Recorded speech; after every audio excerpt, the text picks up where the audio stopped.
ఏంటి అసలే కాదు, అసలే అసాధ్యమై. ఎందుకంటే వాళ్ళ కుటుంబ కొట్లాడలేదు.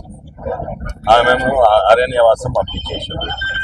మీరు ఏంది ప్రాజెక్టులు ఏమో కేసీఆర్ చూసుకుంటాడు, రియల్ ఎస్టేట్ ఏమో కేటీఆర్ చూసుకుంటాడు.